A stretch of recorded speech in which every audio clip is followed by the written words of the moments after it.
I'm feeling very nervous. I'm feeling honestly kind of sick. And I think part of that is like me being really happy that I have the date and just being terrified that anything could happen to stop it from going ahead. Like, I think that's where more the nerves and the sickness come from. But also there's obviously that, what if something goes wrong? What if it's not the results I want? What if what if I wake up doing surgery, which I know is so rare, and he's such a good surgeon. I'm really, really glad that I get to finally do this. I'm still settling in and my brain is still like on fire. I really, while I'm recording this right now, my head is like 10% here and I'm just saying words, and my brain really isn't on it right now because I just want this to happen and I have to wait for hours. I have to wait for the morning and actually try to get some sleep. It'll be fine. Everything will be fine. It'll be good. I mean, COVID was the test was the main thing before that was making me lose my mind, but now that that's over, now it's just make sure this actually happens. I got here, at least there's that. I'll turn up tomorrow at the hospital, 9 AM, and it will go ahead. I'm sure of it. It's the morning of top surgery. Yes, I'm wearing the same shirt, mind your business. I feel a lot less nervous than I did yesterday. I feel kind of just ready. Like, okay, we've got like half an hour before I need to head over there. Let's just get it done and deal with the recovery, because that's the thing now that's like, okay, this is going to be a long one, but I got to get it started now, because when else? And the fact that I felt so nervous and terrified that it was going to get cancelled in the lead up to this, it kind of tells me how much I want it and how sure I am, even when I had that moment yesterday when I was like, oh my god, now we just got to get it done, and I'm quite excited. So I had top surgery on the 27th of October with Mr. Kneeshaw at Spire Hospital in Hull, and it is now the 6th of November, so I'm 11 days post-op currently. I remember feeling really, really worried the day before, but I remember specifically that it was more because I was worried that somehow I just wouldn't be able to pull this off and it wouldn't go ahead. I was more worried about it being cancelled than anything bad actually happening during surgery or afterwards. It was more just about this absolutely needs to happen, and if anything should happen that it doesn't happen, I would be very, very upset. Yes, but everything went ahead fine. I check into the hospital at 9 AM that morning.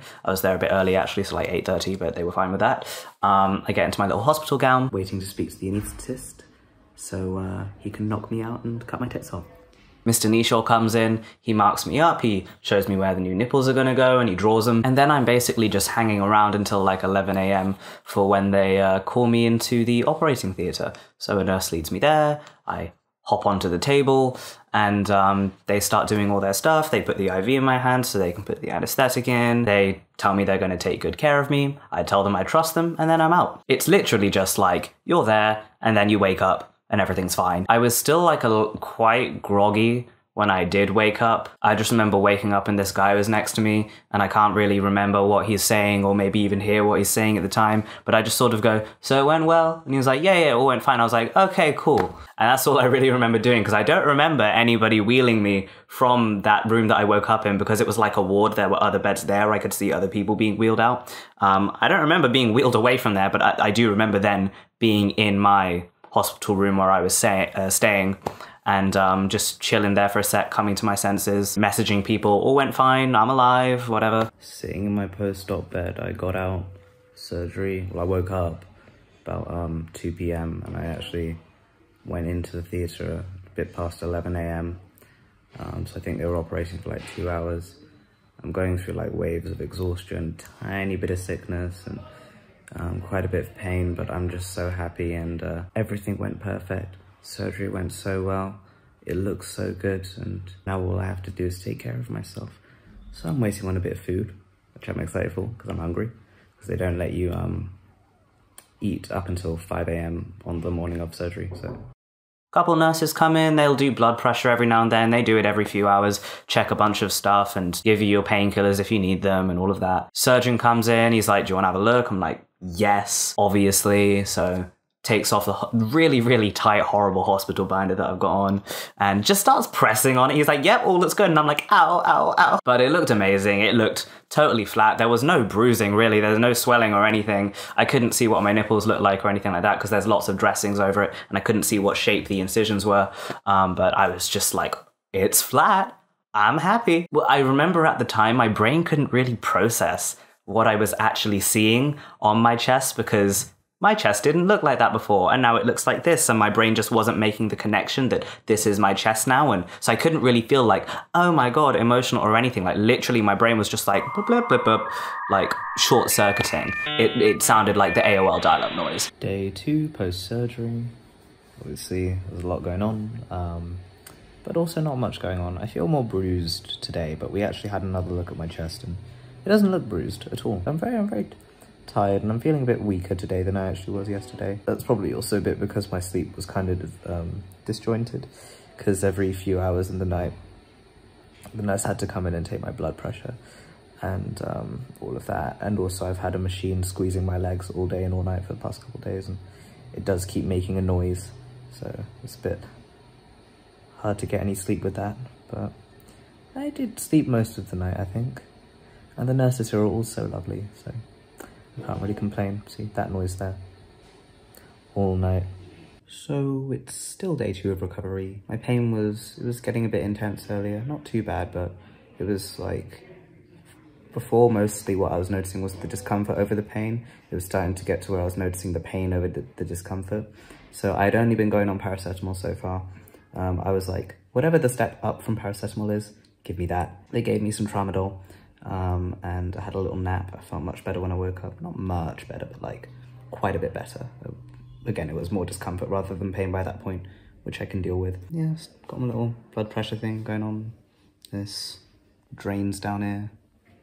Same old, same old. I will be discharged tomorrow morning, and everything will hopefully be grand. I've got my little buzzer here. And that one to bother a nurse, and that one to turn my lights on and off. So yeah, that's how I move my bed up and down. Although every time I do that, I end up messing up my pillow somehow. So this is the only way I can relax. Otherwise I'm like tilting my head up. But I have to do that to do anything on the phone or the laptop. And me being in my early 20s, I always want to be on my phone or my laptop. Hi, day 3. The tape on my IV is kind of coming off a bit, which is making it hurt a bit more. But it'll be out soon anyway. My friend is on her way to come get me, so I'll be discharged from the hospital this morning, hopefully given more instructions on like how often I'm supposed to take off the hospital binder, I think, because I can like have a little wash, but I just have to not get the dressings wet at all. But I don't really know how often I'm actually allowed to take it off. I mean, I'm quite happy to just keep it on until the post-op appointment, because I'm just going to do whatever they tell me. I want this to go as like perfectly as possible. Yeah, I'm just quite tired, but we're making our way along. But I spent 2 nights in hospital, so from 27th to 29th.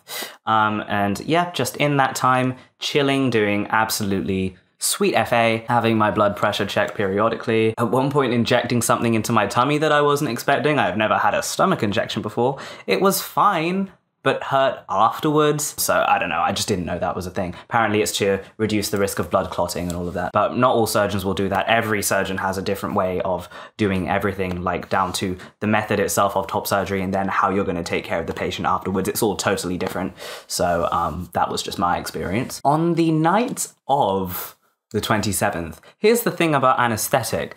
It makes it quite hard to pee, so we're getting into TMI here, but it would have been really helpful for me to know this. Anesthetic makes it really, really hard to pee, and that first pee after having general anesthetic is pretty crucial, and I couldn't do it. I had a full bladder for like 7 hours that day, and I could not manage to pee once.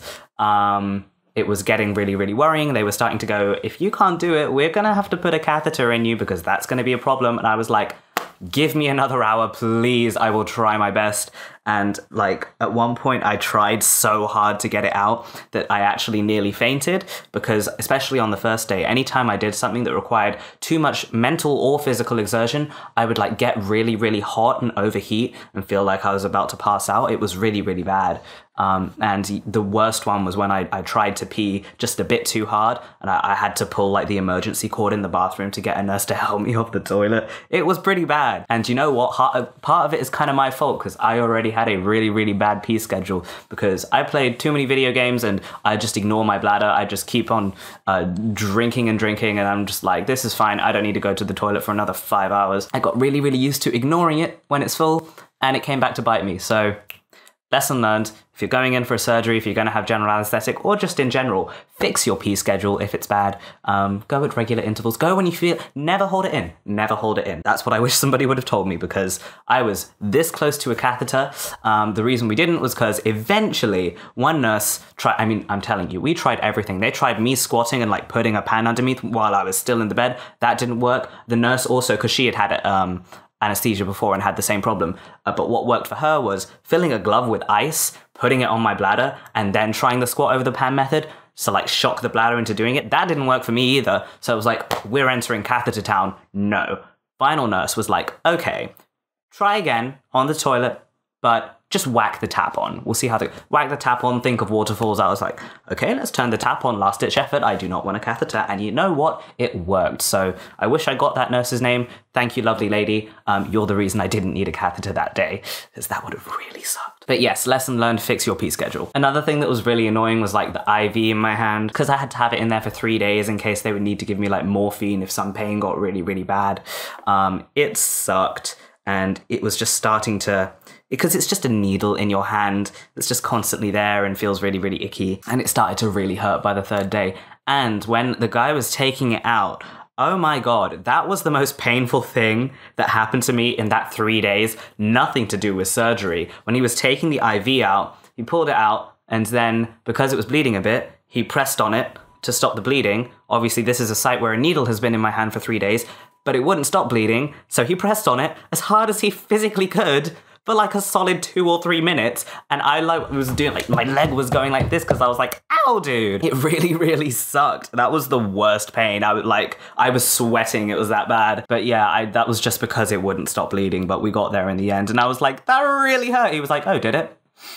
When I was discharged from the hospital on the 29th, so that was in the morning, I kind of just generally felt unprepared for the week ahead. Like, I had been shown how to empty my drains, because I had those, so I had a tube going in me either way to drain any excess fluid to reduce the risk of infection and further clottings or anything like that. Yeah, I was shown how to empty those and like reseal them because they vacuum seal, and you have to wear these stockings, these TED socks to reduce the risk of DVT and also any like, I don't know, swelling and again, blood clotting. It's like for circulation stuff once again. I was given more of those, and I was told to just keep the binder on, only take it off for a brief moment if I'm going to be cleaning, but otherwise I keep wearing it for the full 10 days. But other than that, I felt really, really unprepared for the recovery ahead, because I was just like, okay, so I just T-Rex like this and I don't do anything. Is that what it is? I wasn't given any like, I don't know, movement exercises to do or anything like that. Like I was kind of expecting like a proper debrief, but I was just sort of unceremoniously dumped out of the hospital. But that's fine. I managed either way. I've been in an Airbnb for the last couple days since I was discharged from the hospital. It's really strange how I can, especially at night, find myself really, really mobile and do lots for myself. But then sometimes, especially in the morning, even just a little bit of extra exertion, thinking too hard, not even doing something, just thinking too hard can make me really overheat, and I'm getting a bit hot now, so I need to take a second to breathe.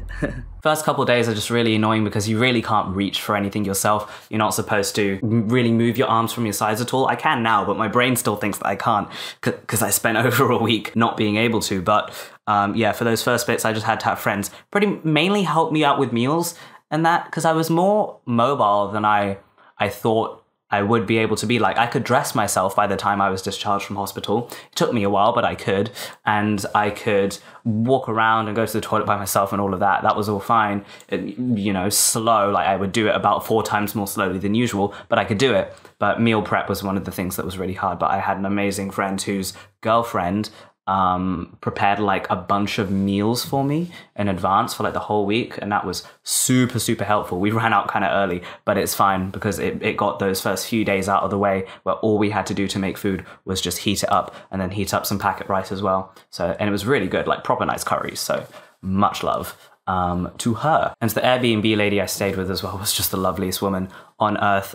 She got me a little Egypt mug as a parting gift. I stayed at her house because I wanted to stay locally, because Hull is about 3 hours away from me, and it would make no sense me going back on the 29th to where I live with very little mobility on public transport during a pandemic, and then go back up again for my post-op appointment when I could just stay from 29th to the 5th of November, which was my post-op appointment, locally in the area. So also, if anything went super wrong, I could just nip back to the hospital. Things that I noticed within that time period were the main thing that like really surprised me was drinking feels different. Whenever I drink something really, really hot or really, really cold, the temperature sort of spreads throughout my chest. It's really weird, especially in the nips. If I drink something cold, I just feel this chill go woo, like that. I was like, oh, that's weird. And the same with heat. And it made me like really realize when some people say like, oh, I like to have a hot drink in the cold weather to warm me up. Like they really mean warm me up, because before it was usually just like, I don't know, it'll warm my hands. I don't feel that warm when I'm drinking it. It wasn't like I had a huge chest before. I wasn't that big, but it's obviously just if there's much more mass there, you won't be able to. It's not as... My nip is closer to my chest now. Does that make sense? So I think that's why I can just feel it so much more intensely now. I mean, even like feeling my heartbeat feels a bit different as well. It just like feels... Again, like my hand is closer to my heart when I hold it here. So I just think that's pretty cool. I was also sneezing a lot towards the end. I like got a bit hay fevery, and I was worried that that would have an effect or a problem with my results or something like that, because it would pull every time I did it and be really sore. But it actually turned out fine, and Mr. Kneeshaw said that it would be nothing to worry about if I was sneezing, so don't be concerned. Towards the end, I was also having some issues with my drains. One of them wouldn't vacuum seal back up, and I was really worried about that. So I phoned the outpatient nurses, but they were just like, your post-op is only in a couple days anyway. I wouldn't worry about it. I figure that it needing to be vacuum sealed is mainly just to save space so it isn't so chunky, as opposed to anything to do with safety. The other issue that I had was the tube on my right side. I suddenly felt it getting really, really sore, and I had a look and there was like fresh blood on the dressing where the tube goes into me. So I was like, oh, is it coming out or what is going, because it was really, really sore, the whole thing. Well, the whole thing felt just like a burning sensation. It was really horrid.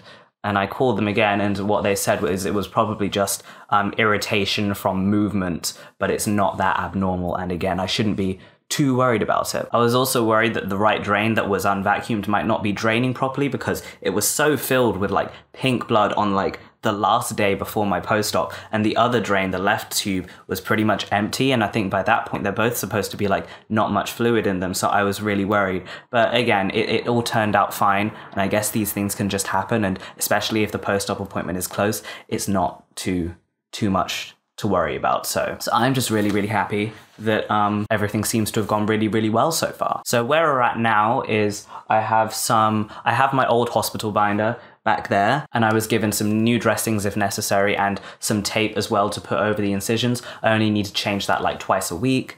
And I have a new hospital binder here, which is so much looser and so much nicer, and honestly kind of chic too, not gonna lie. So it just unzips from here, and then there's Velcro on it, and you take it off, and bam, new chest. Pretty fun. So you can see the incisions are like straight and then going up curved like this. Some manky dressings there. Obviously from where they took the drains out, it was dripping quite a bit, so they just put some dressings on it.